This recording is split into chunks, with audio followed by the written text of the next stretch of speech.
Destiné du club de Valenciennes il y a quelques années, Michel Coencas, 52 ans et 65e fortune de France, est donc le nouveau patron de Nîmes Olympique. Sa désignation par le conseil d'administration du club n'a pas été de tout repos. Le choix du repreneur est intervenu après plus de 5 heures de tergiversation et au terme d'un feuilleton estival aux multiples rebondissements.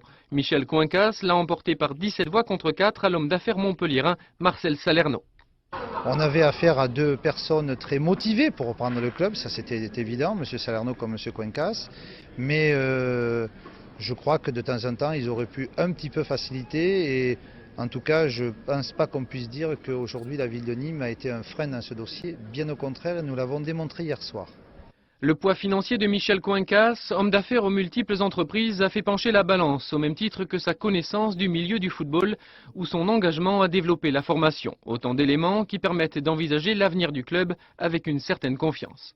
Nous sommes, nous, association sportive Nîmes Olympique, nous sommes des passionnés de football et du club et enfin, après ces longs débats, nous allons pouvoir enfin parler de football et c'est ce que je crois qui intéresse beaucoup de gens aujourd'hui, les joueurs, les entraîneurs, les supporters et nous-mêmes les dirigeants.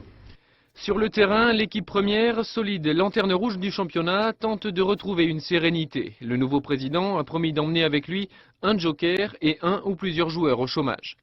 Moi j'ai 75 ans, je me dis mais mon pauvre tu vas mourir et tu verras pas Nîmes en première division.